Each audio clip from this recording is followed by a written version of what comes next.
Bonjour à tous, la famille olympique de Marseille, j'espère que vous allez bien, c'est Francky Foot. On se retrouve aujourd'hui pour une nouvelle vidéo, un petit JT actu olympique de Marseille, les gars, comme d'habitude.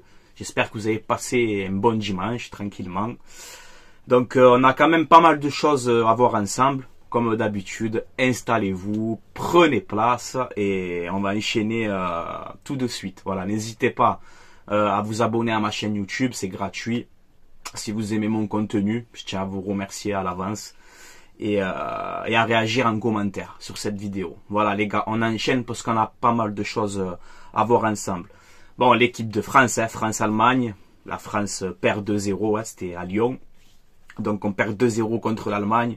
Ce but magnifique, même pas une minute de jeu là. Bon, on a vu un mauvais match de l'équipe de France, il n'y a pas trop eu de jeu. C'était assez compliqué, une équipe trop défensive pour moi. Quand tu joues avec Koundé à droite, tu mets pas de vrais latéraux, tu fais un milieu à 3 où tu as quasiment 3 milieux défensifs, tu n'as aucun mec pour faire le jeu. Donc assez compliqué cette défaite contre l'Allemagne. L'Allemagne a été au-dessus, hein. Voilà, elle a été au-dessus, clairement, il n'y a rien à dire. Donc le prochain match, les gars, c'est demain à 21h, France-Chili, au stade Vélodrome. Et ça fait plaisir, tu vois. Donc on aura le retour de Alexis Sanchez, tu vois. Alors dites-moi les gars si vous voulez que je vous fasse le débrief de France-Chili. Voilà, vous me dites en commentaire si vous voulez ou pas. Alors pourquoi j'ai envie de faire d'un côté ce débrief? Bon après c'est pas sûr que je le fasse, mais voilà, si je vois que beaucoup d'entre vous me le demandent, je le ferai. J'ai envie de le faire parce que ça se passe au Vélodrome. Voilà, ça se passe au stade Vélodrome. On a le retour d'Alexis Sanchez. Et avant le Classico, on aura des joueurs donc du PSG en équipe de France qui vont jouer au Vélodrome. Quel accueil ils vont avoir, etc.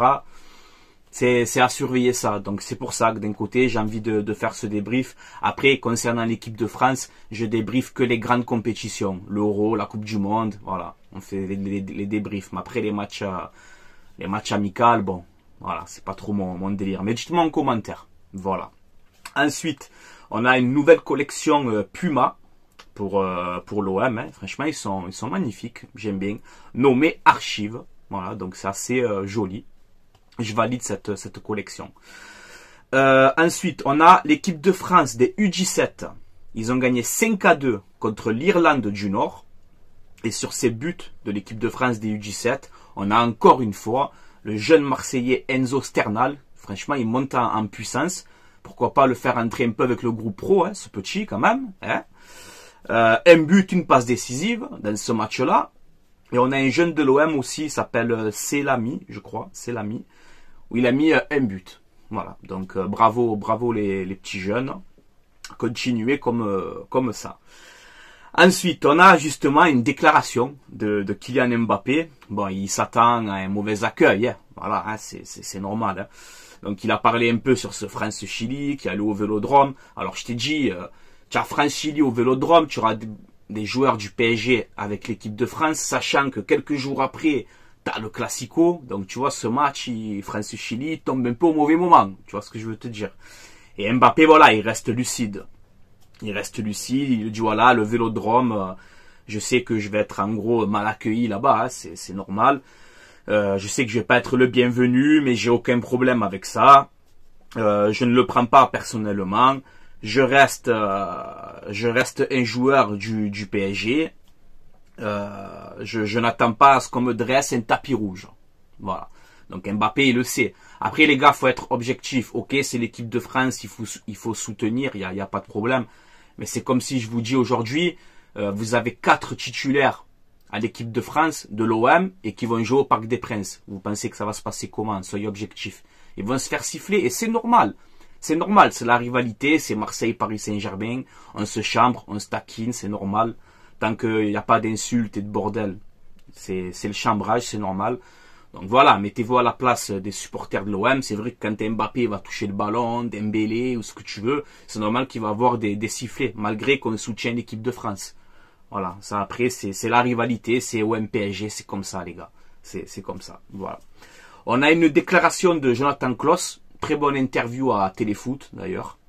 Bon, il a parlé un petit peu de tout, mais voilà, j'ai pris cette déclaration où il te dit, bon, on voit que tout va bien maintenant avec Klaus, avec la direction. Je pense que ça s'est arrangé, donc tant mieux, hein, tant mieux pour nous tous.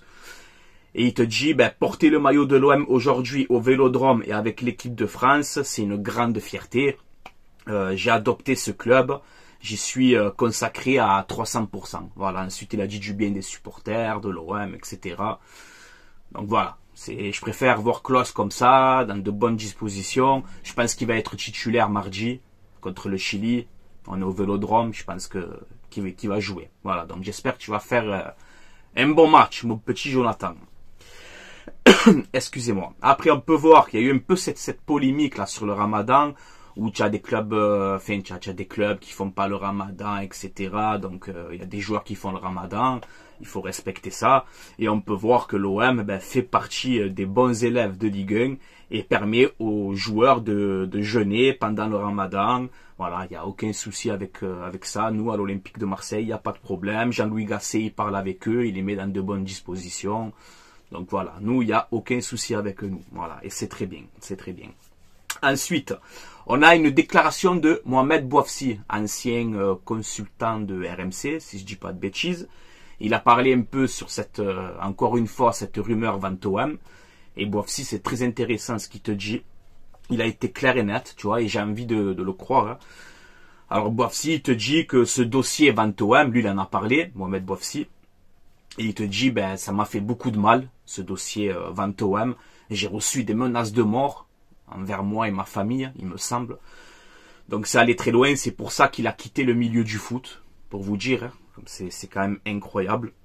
Et pour finir, il te dit, McCourt acceptera de vendre le club quand il y aura une énorme offre. Et ce n'est pas le cas. Voilà, il est clair, net et précis. Voilà, donc il n'y a pas de Saoudien caché au club, de ci, de là, faut arrêter d'inventer. Là, ça fait 3 ans que ce dossier, il nous fait mal à la tête, les supporters en premier, parce qu'on est là, on espère des choses, on a envie de voir un grand OM avec de grands joueurs, on a tous envie. Mais c'est vrai que là, ça fait 3 ans qu'on a que des spéculations, où on a des changements dans le club, de ci, de là, mais officialisation. L'OM vendu aux Saoudiens ou officialisation, aujourd'hui, il n'y en a pas. Clair, net et précis. Voilà. Donc Bouafsi, il a quitté carrément le foot à cause de ces rumeurs et de cette enquête Vantoam. Voilà. Donc il faut le préciser. Voilà. Donc on verra bien. Moi je ne me prends plus la tête avec cette Vantoam. Moi je commente juste les actus.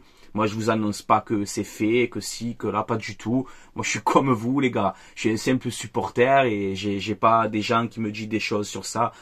J'ai parlé un petit peu vite fait avec quelques personnes, mais moi jamais vous me verrez faire une vidéo en vous disant l'OM il est vendu, c'est fait. Non, faut pas prendre les gens pour des cons. Voilà, ça c'est clair, net et précis. Voilà. Ensuite, ça je voulais en parler. Hein. Regardez les gars, alors c'est la galère totale. Je vous le dis direct. Donc déjà, OM PSG le 31 mars, le Classico, c'est la prochaine journée, ça va être très très dur. Oui, on est au Vélodrome, oui, on est invaincu cette saison au Vélodrome, c'est très bien, voilà, c'est à souligner. Mais on est en galère, je vais t'expliquer pourquoi. Bon, tu as déjà, côté PSG, de sûr et certain, tu as Barcola et Marquinhos, qui seront absents, à ce qu'on nous dit là. Bon, Marquinhos, je crois que ça fait un petit moment qu'il joue pas. Barcola, je sais pas les raisons pourquoi il est pas là. Mais bon, ils auront quand même une équipe, même qu'il y a Barcola et Marquinhos, ils auront quand même une grosse équipe. Hein. Faut être objectif. Par contre, les gars, nous, je vais te montrer l'infirmerie de l'OM. Alors, je sais pas s'il y a encore des places dans l'infirmerie de l'OM actuellement. Je sais pas s'il y a encore des lits de disponibles parce que c'est rempli. C'est rempli, c'est la merde. Voilà, moi, je vous le dis direct. On est en galère, les gars. Voilà. Alors déjà, Meïté, fin de saison. Bamo, Meïté, fin de saison. Voilà, petit contact avec Luis Enrique à l'entraînement. Alors j'ai vu des gens sur les réseaux aussi qui se sont pris à Luis Enrique. Les gars, c'était un entraînement. Je pense pas que Luis Enrique, il a voulu faire mal à Bamo Meïté, tu vois. Il a pas dû faire exprès. Voilà, ça arrive, c'est l'entraînement. Il a mis un mauvais coup. Ben voilà, on est dégoûté parce que Meïté commence à monter en puissance. Là, du coup, on nous annonce Meïté fin de saison. Voilà. Mais, regardez encore, je vous mets la liste. Meïté fin de saison. Murillo, on a dit qu'il a retouché le ballon, mais il va mettre plusieurs semaines à revenir. Murillo aussi, ça fait un petit moment. Ulysse Garcia qui s'est blessé avec la Suisse. Gigot, toujours ce problème d'épaule. il a du mal à revenir. Rongier, qui devait revenir à la fin du mois, on voit que le tendon là, c'est toujours compliqué, donc toujours pas de Rongier. Onana, qui s'est blessé. Pape Gueye, qui s'est blessé avec sa sélection. Nadir, bon, blessé depuis un long moment, fin de saison pour lui aussi. Et là, dernièrement, on a Ismail Assar aussi. Donc, au total, on a 9 joueurs blessés. 9! 9! Tu vois? 9! 9! 9! Voilà. On a 9 joueurs blessés avant le Classico. Est-ce que tu le vois, mon regard, mon inquiétude? Je suis très inquiet. Je vous le dis. Alors, on pourra faire, j'ai essayé de gamberger un peu dans ma tête, contre le Paris Saint-Germain. Jean-Louis Gasset va faire ses choix. On pourra faire un 11 potable. Bon, déjà, il n'y aura pas de défense à 5. Hein, parce que Tchameïté qui n'est pas là. Gigot, on a dit qu'il revenait. Je ne sais pas s'il sera là. Donc déjà, la défense à 5 contre Paris, tu oublies. Donc tu vas jouer à 4. Tu vas jouer avec Klos, Mbemba, Balerji, Merlin. Ton milieu à 2 avec Veretout, Kondogbia, Harry Tangis, Iliman Ndiaye. À droite, ça sera sûrement, logiquement, Luis Enrique. Et en pointe, Aubameyang. Hein. Moi, je vois que ce 11-là, tu vois. Mais sur le banc, il y a des gains. Il n'y a personne. On n'a que des blessés. Voilà. Donc, cette trêve, elle nous a ruinés, en fait, cette trêve. Voilà. Parce que pendant la trêve, je t'ai dit, tu as perdu Garcia, tu as perdu Sarr, tu as perdu Gueye. Meïté est blessé à l'entraînement. Voilà. 9 joueurs absents. C'est la galère. Je ne sais pas comment il va faire tonton Jean-Louis Gasset. Je ne sais pas comment il va faire son 11 contre Paris. Mais bon courage. Bon courage. Voilà. Donc, moi, oui, je suis inquiet, je vous le dis, hein, avec honnêteté, tu vois. Je suis très inquiet avant le Classico. Voilà. Pour plusieurs raisons. Voilà. Parce que ça va être au Vélodrome. On sait que le stade va mettre la pression. Il y aura une ambiance incroyable. Ça va être le feu dimanche. Tu vois. Mais on a une équipe affaiblie. On aura un 11 potable sur le terrain. Mais déjà, qu'avec une équipe au complète, ça va être dur contre Paris. Alors là, avec tous les absents, oui, je suis inquiet, les gars. Je suis inquiet parce que Mbappé aussi, normalement, c'est son dernier Classico, donc il va donner sa vie, tu vois. Mais on peut le faire. On est supporter de l'OM, on va y croire. Hein. Faut pas partir défaitiste, hein, tu vois. Faut pas partir avec la peur, tu vois. Mais c'est vrai que, oui, je suis inquiet pour ce Classico. Voilà. Donc là, il va falloir tout donner, les joueurs de l'OM. Il va falloir vraiment tout donner pour ce match-là. Donner tout ce que vous avez dans les tripes.